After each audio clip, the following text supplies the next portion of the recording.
Continuando aqui a conversa com o Dr. Ronaldo Perlato, o papo estava tão bom que a gente vai continuar. Que bom. Em duas partes. Duas partes. Tá Tem bom. muito assunto. Né, muito assunto tem, graças a Deus. Muito assunto para falar, né? Vamos lá. Bom, de novo, prazer estar aqui com você de novo. Acho que é interessante a interlocução, ela sempre existe quando existe interesse nas partes, né? Como a gente fala, né? E como já tínhamos falado da primeira vez, na nossa amizade, a gente já conversa muito sobre isso, essa possibilidade de conversar sobre temas que nos afetam a todos também, sim, né? Sim. E sempre com essa imagem, como que nós podemos procurar um caminho de autodesenvolvimento. E acho que aqui é uma coisa muito interessante, porque quem ouve e fala, nossa, quem fala de autodesenvolvimento já deve estar lá, né, quase no céu, e na realidade não é. Né? Não é. Nós, quando falamos para o outro, falamos para nós primeiro. Né? Nós estamos falando para si mesmo, né? E para poder cumprir, né, ajudar o outro. Né? Nós temos uma questão muito interessante, né? Sempre falo isso quando nós estudamos antroposofia, no sentido também de um aconselhamento biográfico, que talvez vamos falar mais aqui. O médico, ele não precisa de ter todas as doenças para poder curar o paciente, né? Senão seria impossível. Mas você ajudar a caminho de autodesenvolvimento sem estar no seu caminho, isso não sustenta.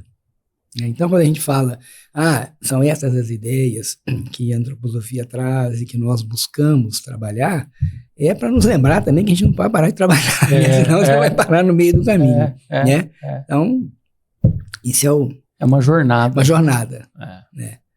E a medicina antroposófica? A gente falou da antroposofia e do que vem dela. A medicina é um campo dentro da antroposofia.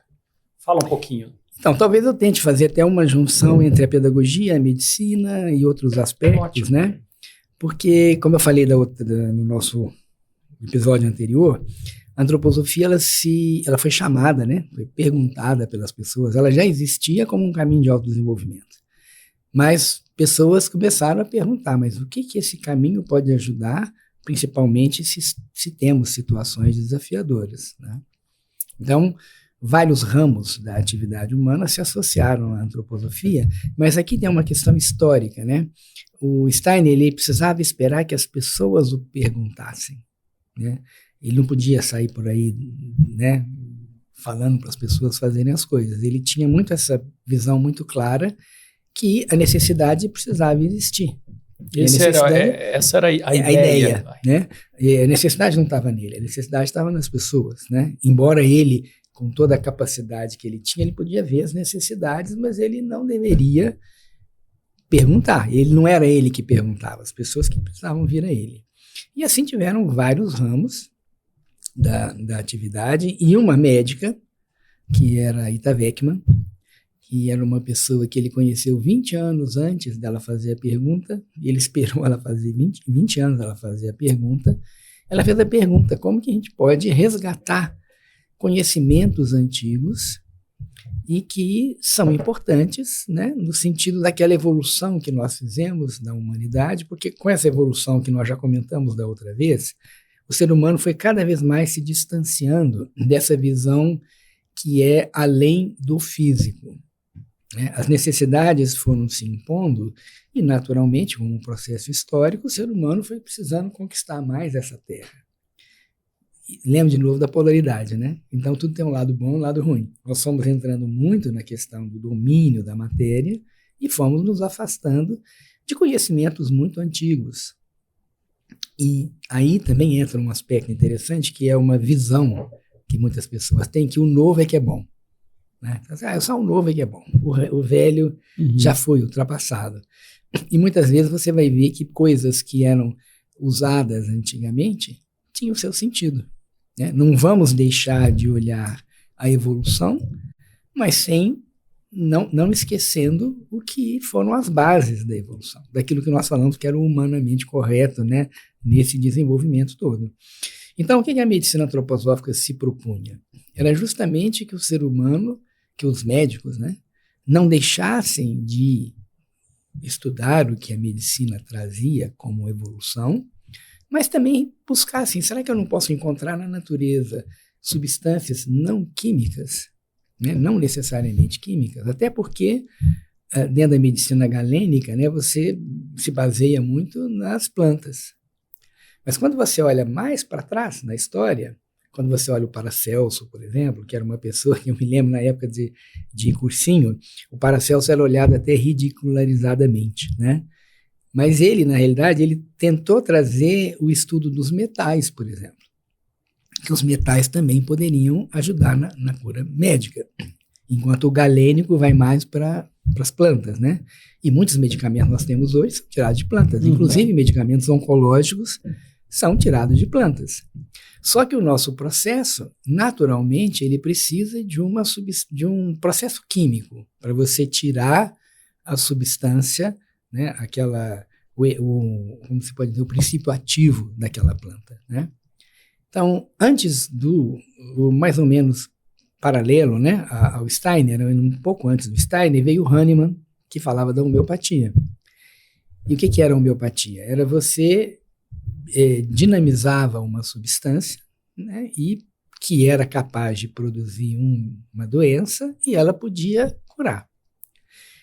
E a antroposofia também dinamiza, né? Ela pega os elementos da natureza, então você não tem, na farmacotécnica, na antroposófica, na medicina antroposófica, você não tem nenhum medicamento alopático, o que não quer dizer que o médico não possa usar. Mas olhando especificamente ali, você tira os reinos da natureza. Você olha para o mineral, olha para o animal, para o vegetal.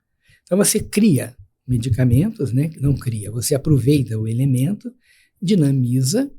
E qual que é a imagem da dinamização? A imagem da dinamização é que você vai cada vez menos tendo matéria, mas você vai tendo mais a força vital daquilo. A matéria sempre é uma coisa condensada, é uma força vital condensada, real, não tem dúvida. Então, dando um exemplo, quando você usa um medicamento como o Buscopan, que é uma escopolamina, você separou quimicamente o princípio ativo. Quem dinamiza o medicamento, como a homeopatia, a medicina antroposófica, você pega a planta inteira. Você pega o Eoseamus niger, que é a planta, dinamiza, e ali você vai buscar a força vital. Então você vai chegar na ideia principal. Então, digamos assim, deixa eu até olhar aqui se tem algum quadro, mas digamos que tivesse um quadro aqui, um quadro de um pintor. Todos nós, quando olhamos para o quadro, nós vamos chegar à conclusão de que tem tanto pigmento dessa cor, da outra. Eu estou olhando fisicamente, tem uma tela, mas se eu conseguisse, agora isso é uma imaginação, né, aquele pensar imaginativo, se eu conseguisse dinamizar o quadro, eu ia chegar na ideia do pintor, né?